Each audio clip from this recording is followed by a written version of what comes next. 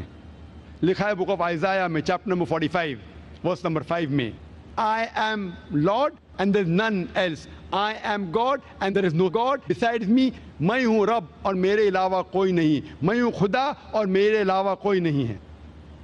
لکھا ہے book of آئزایہ میں چیپٹر نمبر 46 ورس نمبر 9 میں، چیپٹر 46 ورس نمبر 9 میں I am God and there is none else. I am God and there is none like me. میں ہوں خدا اور میرے علاوہ کوئی نہیں، میں ہوں خدا اور میرے جیسا کوئی نہیں ہے. لکھا ہے بک آف ایکسوڈس میں چیپٹر نمبر 20 ورسز نمبر 3 سے 5 Thou shalt have no other God besides me. Thou shalt not make unto thee any graven image of anything, of any likeness, in the heaven above, in the earth beneath, in the water beneath the earth. Thou shalt not bow down to them, nor serve them, for I, thy God, thy Lord, am the jealous God. لکھا ہے book of Exodus میں ادھیائے number 20 verse number 3 سے 5 میں آپ میرے علاوہ کوئی خدا میں نہیں مانیں گے اور آپ میرے جیسا کوئی عکس نہیں بنائیں گے، چاہے وہ آسمان میں ہو، اس زمین پہ ہو، یا اس زمین کے نیچے پانی میں ہو. اور آپ ان کے سامنے نہیں جھکیں گے اور ان کی عبادت نہیں کریں گے، کیونکہ میں خدا ہوں، جلن رکھنے والا خدا ہوں. یہی پیغام پھر سے دہرایا ہے بک آف ڈیوٹرانومی میں chapter number 5 verses number 7 to 9 میں 7 سے 9 تک میں لکھا ہے کہ thou shall have none other God besides me. Thou shall not make unto thee any graven image of anything, of any likeness, in the heaven above, in the earth beneath, in the water beneath the earth. Thou shalt not bow down to them, nor serve them, for I, thy God, thy Lord, is a jealous God. آپ میرے علاوہ کوئی اور خدا میں نہیں مانیں گے، آپ میرے جیسا عکس نہیں بنائیں گے، چاہے وہ کوئی بھی چیز ہو، آسمان میں، زمین پہ، یا زمین کے نیچے پانی میں. آپ ان کی عبادت نہیں کریں گے، آپ ان کو سجدہ نہیں کریں گے، کیونکہ میں خدا ہوں، جلن رکھنے والا خدا ہوں. جب ہم یہودی مذہب کی کتابوں کا مطالعہ کرتے ہیں ہمیں پتہ چلتا ہے اس مذہب میں خدا کا صحیح تصور، اور یہ جاننے کے بعد انشاءاللہ بھائی چارہ بڑھے گا. ہم اب کوشش کریں گے جاننے کے لیے عیسائیت میں خدا کا تصور کیا ہے. اس کے پہلے میں آپ سے چند باتیں کرنا چاہتا ہوں. اسلام ایک واحد غیر عیسائی مذہب ہے جس میں فرض ہے کہ آپ عیسیٰ علیہ السلام کو مانو. کوئی بھی مسلمان رہ ہی نہیں سکتا جب تک وہ عیسیٰ علیہ السلام میں ایمان نہ لائے. ہم یہ مانتے ہیں کہ عیسیٰ علیہ السلام اللہ سبحانہ و تعالیٰ کے بھیجے ہوئے ایک عظیم پیغمبر ہے. ہم یہ مانتے ہیں کہ عیسیٰ علیہ السلام وہ مسیح تھے، ٹرانسلیٹ کریں گے تو ہو جاتا ہے کرائسٹ۔ ہم یہ مانتے ہیں کہ عیسیٰ علیہ السلام ایک معجزہ کے ذریعے پیدا ہوئے بنا کوئی والد کے، جو کئی ماڈرن کرسچن نہیں مانتے۔ ہم یہ مانتے ہیں کہ عیسیٰ علیہ السلام نے مردوں میں جان ڈالی اللہ کی مدد سے۔ ہم یہ مانتے ہیں کہ عیسیٰ علیہ السلام نے اندھوں کو روشنی دی اللہ کی مدد سے۔ ہم یہ مانتے ہیں کہ عیسیٰ علیہ السلام نے جو لوگوں کو کوڑ کی بیماری تھی ان کو سدھارا اللہ کی مدد سے۔ عیسائی اور مسلمان ایک ساتھ جا رہے ہیں، لیکن کوئی اگر یہ پوچھیں گا اختلاف کیا ہے؟ اختلاف یہ ہے کہ اکثر عیسائی یہ مانتے ہیں کہ عیسیٰ علیہ السلام خدا ہے اور عیسیٰ علیہ السلام نے خدائی کا دعویٰ کرا۔ میں اسلام اور دیگر مذاہب کا طالب علم ہوں اور میں بائبل پڑھ چکا ہوں، اور میں جانتا ہوں کہ بائبل میں کہیں بھی ایک صاف جملہ نہیں ہے بنا شک کے، بنا کوئی ڈاؤٹ کے، بنا کوئی غلط فہمی کے، جس میں عیسیٰ علیہ السلام خود کہتے ہیں کہ میں خدا ہوں یا میری عبادت کرو۔ اگر کوئی بھی کرسچن کوئی بھی بائبل میں سے ایک صاف جملہ مجھے بتائے بنا شک کے، بنا کوئی غلط فہمی کے، جس میں عیسیٰ علیہ السلام خود کہتے ہیں کہ میں خدا ہوں یا کہتے ہیں کہ میری عبادت کرو، میں آج ہی اسی وقت عیسائیت قبول کرنے کو تیار ہوں۔ میں دوسرے مسلمان بھائیوں کی طرف سے بات نہیں کر رہا ہوں، انہیں شاید بائبل کے بارے میں علم نہیں ہوگا۔ میں اپنے سر کو تلوار کی نوک پہ رکھنے کو تیار ہوں، کیونکہ میں بائبل کا طالب علم ہوں اور میں جانتا ہوں کہ بائبل میں کہیں بھی ایک بھی صاف الفاظ نہیں ہیں بنا کوئی شک، بنا کوئی غلط فہمی کے، جس میں عیسیٰ علیہ السلام خود کہتے ہیں کہ میں بھگوان ہوں، کہ میں ایشور ہوں، کہ میں خدا ہوں یا میری عبادت کرو۔ لیکن جب ہم بائبل کا مطالعہ کرتے ہیں، بائبل کو پڑھتے ہیں، ہمیں پتہ لگتا ہے کہ عیسیٰ علیہ السلام نے خود فرمایا گوسپل آف جان میں چیپٹر نمبر 14 میں ورس نمبر 28 میں، my father is greater than آئی، میرے والد یعنی خدا میرے سے زیادہ عظیم ہے۔ عیسیٰ علیہ السلام فرماتے ہیں گوسپل آف جان میں چیپٹر نمبر 10 ورس نمبر 29 میں، my father is greater than آل، میرے والد، میرے خدا سب سے عظیم ہیں۔ لکھا ہے گوسپل آف میتھیو میں چیپٹر نمبر 12 ورس نمبر 28 میں، I cast out devils with the spirit of God، میں شیطانوں کو بھگاتا ہوں خدا کی مدد سے۔ لکھا ہے گوسپل آف لیوک میں چیپٹر نمبر 11 ورس نمبر 20 میں، I with the finger of God cast out devils، میں اللہ کی مدد سے شیطانوں کو بھگاتا ہوں۔ لکھا ہے گوسپل آف جان میں چیپٹر نمبر 5 میں ورس نمبر 30 میں، I can of my own self do nothing, as I hear I judge and my judgment is just, for I seek not my will but the will of my Father۔ عیسیٰ علیہ السلام کہتے ہیں I can of my own self do nothing، میں خود اپنے آپ کچھ بھی نہیں کر سکتا ہوں۔ As I hear I judge، جس طریقے سے میں سنتا ہوں اس طریقے سے فیصلہ سناتا ہوں۔ As I hear I judge and my judgment is just، اور میرا فیصلہ حق کا ہے۔ For I seek not my will but the will of my Father، کیونکہ میں خود اپنی مرضی سے کچھ نہیں کرتا ہوں، جو بھی کرتا ہوں خدا کی مرضی سے کرتا ہوں۔ اگر کوئی بھی شخص یہ کہتا ہے کہ میں جو بھی کرتا ہوں خدا کی مرضی سے کرتا ہوں، اسے عربک میں کہتے ہیں مسلم۔ عیسیٰ علیہ السلام مسلم تھے۔ عیسیٰ علیہ السلام نے خدائی کا دعویٰ کبھی بھی نہیں کیا، بلکہ صاف طور پہ کہا گیا ہے گوسپل آف میتھیو میں چیپٹر نمبر 5 ورس نمبر 17 سے 20 میں عیسیٰ علیہ السلام کہتے ہیں، think not that I have come to destroy the law of the prophets, آپ یہ مت سوچو کہ میں پرانے لا اصول کو یا پرانے پیغمبروں کے خلاف بات کرنے کے لیے آیا ہوں۔ I have come not to destroy but to fulfill، میں ختم کرنے کے لیے نہیں آیا ہوں، میں آیا ہوں مکمل کرنے کے لیے۔ Until the heavens and the earth pass away, not one jot or tittle shall pass away from the law until all be fulfilled۔ جب تک زمین اور آسمان ہے، ایک بھی قانون، چھوٹا سا تنکا بھر قانون نہیں ادھر سے ادھر ہوگا جب تک زمین اور آسمان ہے۔ And anyone who breaks one of the least commandments and teach men to do so shall be called least in the kingdom of heaven۔ اور جو بھی کوئی شخص اگر ایک چھوٹا سا قانون خدا کا توڑتا ہے وہ آخرت کے اندر کبھی بھی سفلتا نہیں پائیں گا, وہ جنت میں نہیں جائیں گا. And anyone who keeps the commandments and teach men to do so shall be called great in the kingdom of heaven. اور جو کوئی اللہ کا کہنا مانتا ہے اور قانون کی پیروی کرتا ہے اور لوگوں کو سکھاتا ہے وہ آخرت میں عظیم درجہ پائیں گا اور جنت میں جائیں گا. Until your righteousness exceeds the righteousness of the scribes and the Pharisees, in no way shall you enter the kingdom of heaven. جب تک آپ یہودی اور فارسیز سے بہتر نہیں ہیں, ان کے سارے قانون کا پالن نہیں کریں گے, تب تک آپ جنت میں نہیں جائیں گے. مطلب جنت میں جانے کے لیے آپ کے لیے فرض ہے کہ جو بھی یہودی قانون ہیں, جو بھی موسیٰ علیہ السلام نے کہا اس کے اوپر عمل کرنا فرض ہے. اور موسیٰ علیہ السلام نے یہ کہا کہ خدا ایک ہے, خدا کا نہ کوئی عکس ہے, اور صرف اس کی عبادت کرو. عیسیٰ علیہ السلام نے کبھی بھی خدائی کا دعویٰ نہیں کیا, بلکہ عیسیٰ علیہ السلام نے کہا, گوسپل آف جان میں کہا گیا ہے چیپٹر نمبر 14 ورس نمبر 24 میں, The words that you hear are not mine, but my Father's who has sent me. جو آپ الفاظ سن رہے ہیں وہ میرے نہیں ہیں, وہ خدا کے ہیں جس نے مجھے بھیجا. لکھا گیا گوسپل آف جان میں چیپٹر نمبر 17 میں ورس نمبر 3 میں, This life is eternal so that you may know there is one God and Jesus Christ whom thou hast sent. آپ جانو کہ خدا ایک ہے اور اس خدا نے عیسیٰ علیہ السلام کو بھیجا ہے.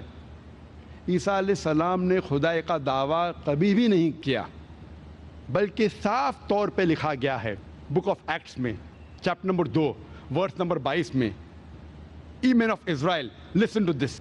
Jesus of Nazareth, a man approved of God amongst you by wonders and miracles which God did by him and you are witness to it. اس میں کہا گیا ہے Ye men of Israel, listen to this. اے یہودی آپ اس بات کو سنو. Jesus of Nazareth a man approved of God.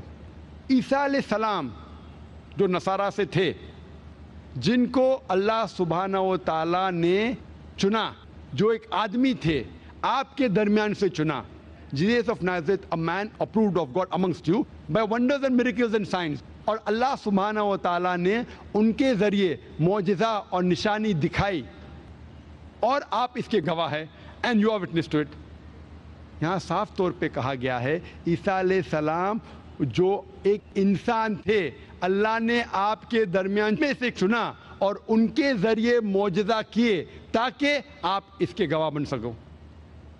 اور جب عیسیٰ علیہ السلام سے پوچھا گیا تھا کہ سب سے پہلا کمانڈمنٹ, سب سے پہلی تعلیم کیا ہے, عیسیٰ علیہ السلام ہو بہو وہی لفظ جو موسیٰ علیہ السلام نے کہا تھا اسے دہراتے ہیں گوسپل آف مارک میں چیپٹر نمبر 12 ورس نمبر 29 میں, شما اسرائیلو ادنی حین و ادنی خد.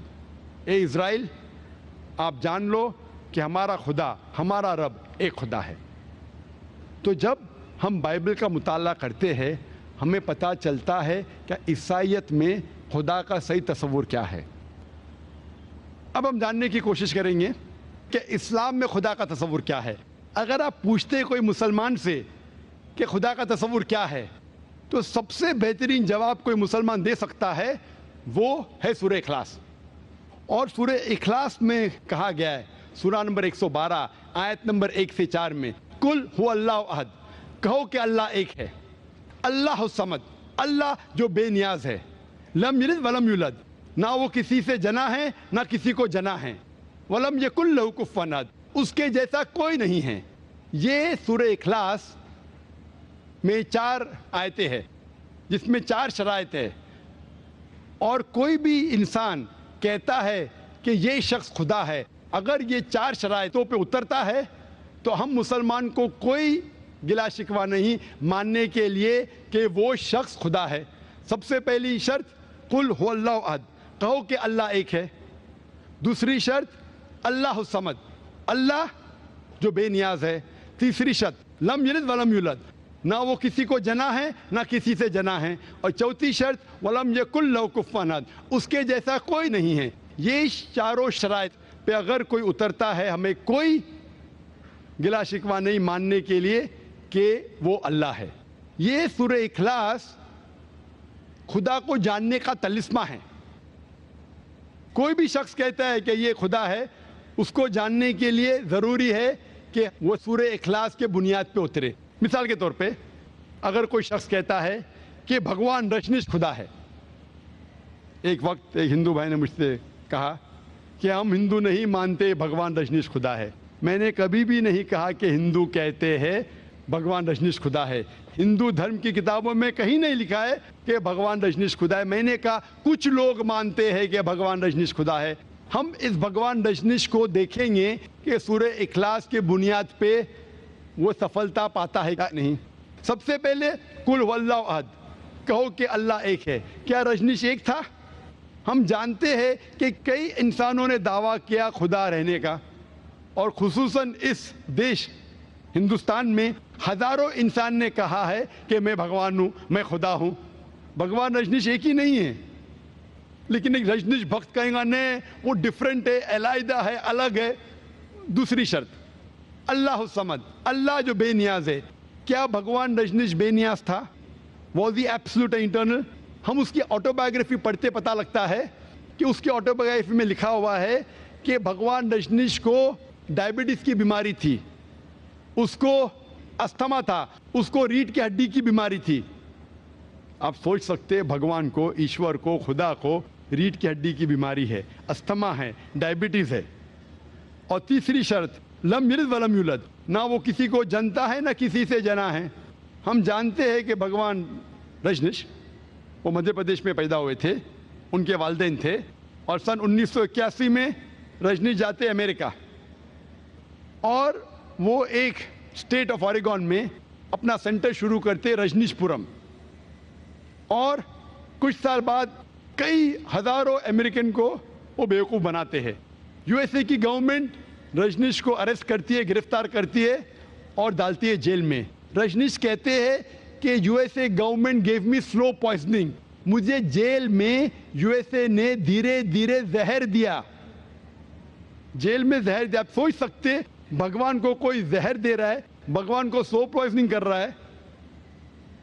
اور 1985 میں 1985 میں یو ایس اے رجنیش کو یو ایس اے کے باہر نکالتے، پھر سے ہندوستان میں آتا ہے اور پونا میں اپنے پرانے سینٹر میں جاتا ہے اور واپس سے اس کو شروع کرتا ہے، اور اسے کہا جاتا ہے اوشو کمیون.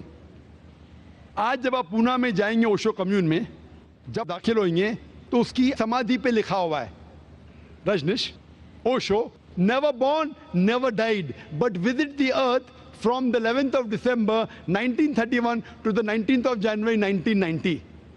اوشو نہ کبھی پیدا ہوا نہ کبھی انتقال ہوا، لیکن اس زمین پہ سیر کرنے کے لیے آئے، گھومنے کے لیے آئے. 11 دسمبر 1931 سے 19 جنوری 1990 تک وہ اس تختیب میں لکھنے بھول گئے کہ رجنیش کو 22 ممالک کی ویزا نہیں ملی. آپ سوچ سکتے بھگوان دھرتی پہ آتے ہیں، زمین پہ آتے سیر کرنے کے لیے، گھومنے کے لیے، اور اسے ویزا کی ضرورت ہے. اور آرک بشپ آف گریس کہتے ہیں کہ رجنیش کو اس دیش سے نکالو ورنہ اس کا گھر اور اس کے ڈسائپلز، اس کے ماننے والوں کا گھر جلائیں گے. اور آخری شرط وَلَمْ يَكُنْ لَهُ كُفُوًا أَحَدٌ، اس کے جیسا کوئی نہیں ہے. یہ بہت اہم ہے. اگر آپ اللہ کی برابری کسی سے کر سکے دنیا میں تو وہ اللہ ہی نہیں ہے. وَلَمْ يَكُنْ لَهُ كُفُوًا أَحَدٌ. ہم جانتے ہیں رجنیش کو عام انسان جیسے 2 آنکھ تھے، 1 ناک تھی، 1 منہ تھا، 2 ہاتھ تھے. اگر کوئی شخص کہتا ہے اور اللہ کی برابری کرتا ہے اور کہتا ہے کہ خدا آرنلڈ شوارزنیگر سے 1000 گنا طاقتور ہے. آرنلڈ شوارزنیگر کا نام سنا ہوگا آپ نے، جس کو ٹائٹل ملا تھا مسٹر یونیورس، سب سے طاقتور انسان ساری کائنات میں، مسٹر ورلڈ، سب سے طاقتور انسان ساری دنیا میں. اگر آپ خدا کو کسی کے ساتھ کمپیئر کر سکے، مقابلہ کر سکے، چاہے وہ آرنلڈ شوارزنیگر ہو، چاہے دارا سنگھ ہو، چاہے کنگ کانگ ہو، چاہے 1000 گنا ہو، چاہے 1,00,000 گنا ہو، چاہے کروڑ گنا ہو، وہ خدا ہی نہیں، وہ اللہ ہی نہیں. وَلَمْ يَكُنْ لَهُ كُفُوًا أَحَدٌ. تو یہ 4 شرائط ہے کسی کو خدا کہنے کے لیے.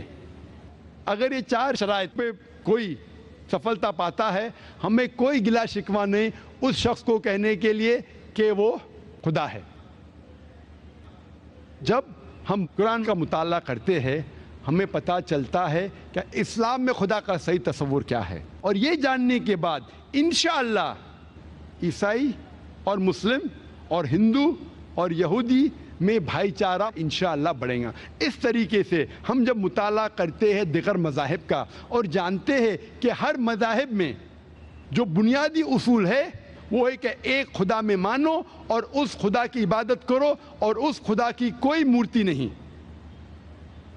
اور یہ جاننا اور ماننا بہت اہم ہے بھائی چارے کے لیے۔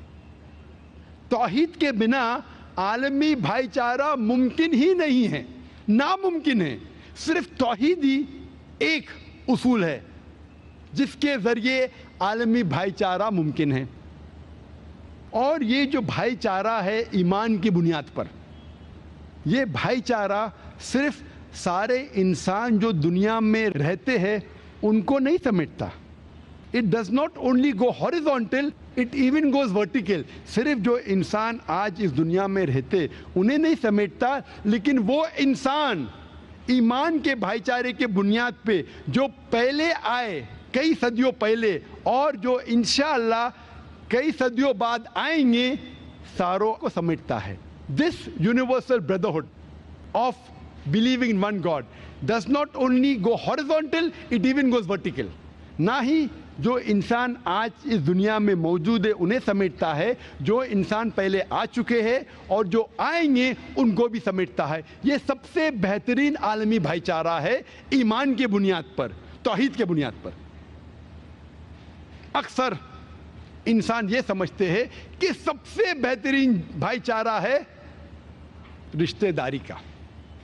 اکثر چاہے مسلم یا غیر مسلم اکثر یہ سمجھتے ہیں کہ سب سے بہترین بھائی چارہ ہے رشتہ داری کا بھائی چارہ۔ قرآن مجید میں اس کے بارے میں صاف لکھا ہے۔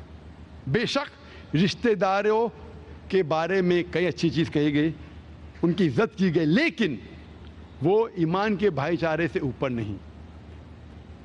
اللہ تعالیٰ فرماتے ہیں سورہ اسراء میں سورہ نمبر 17 آیت نمبر 23 اور 24 میں کہ اللہ کو ماننے کے بعد سب سے بہترین چیز ہے کہ آپ اپنے والدین کی عزت کرو اور ان کے ساتھ اچھا برتاؤ کرو، اور اگر ان میں سے کوئی بھی ایک یا دونوں ضعیف ہو جائے ان کو اف تک مت کہو، لیکن ان کے ساتھ اچھا برتاؤ کرو اور ان کے ساتھ رحم دلی سے پیش آؤ، اور اللہ سے دعا کرو کہ ان پر رحمت برسائے کیونکہ ان نے تمہاری دیکھ بھال کی۔ یہاں اتنا عظیم درجہ دیا گیا ہے والدین کے بارے میں۔ اللہ کی عبادت کے بعد والدین سے اچھا برتاؤ کرو۔ میں نے کہا اپنی تقریر میں سورہ لقمان میں سورہ نمبر 31 آیت نمبر 14 اور سورہ احقاف سورہ نمبر 46 آیت نمبر 15 میں کہا گیا ہے کہ اے انسانوں اپنے والدین سے اچھا برتاؤ کرو، لیکن فوراً بعد سورہ لقمان سورہ نمبر 31 آیت نمبر 15 میں کہا گیا ہے لیکن اگر آپ کے والدین جد و جہد کرے آپ کو کسی اور کی عبادت کرنے کے لیے اللہ کے علاوہ، آپ ان کا کہنا مت مانو، پھر بھی ان کے ساتھ حسن سلوک کرو۔ اس میں کہا گیا ہے کہ اگر آپ کے والدین جد و جہد کر رہے، آپ کو شرک کرنے پہ مجبور کر رہے، تو آپ ان کی بات مت مانو، لیکن پھر بھی ان کے ساتھ اچھا سلوک کرو۔ اللہ تعالیٰ فرماتے سورہ نساء میں سورہ نمبر 4 آیت نمبر 135 میں یا ایھا الذین آمنو، اے مومنو حق کے لیے گواہی دو، اللہ کے لیے حق کے لیے اللہ کا ساتھ دو اور گواہی دو، چاہے وہ گواہی آپ کے خلاف ہو، چاہے آپ کے والدین کے خلاف ہو، چاہے آپ کے رشتہ دار کے خلاف ہو، چاہے غریب کے خلاف ہو، چاہے امیر کے خلاف ہو۔ اللہ تعالیٰ فرماتے اے مومنو، اے مسلمانوں حق کا ساتھ دو، اللہ کے لیے گواہی دو، چاہے وہ آپ کے خلاف ہو، چاہے آپ کے والدین کے خلاف ہو، چاہے آپ کے رشتہ دار کے خلاف ہو، چاہے امیر کے یا غریب کے خلاف ہو۔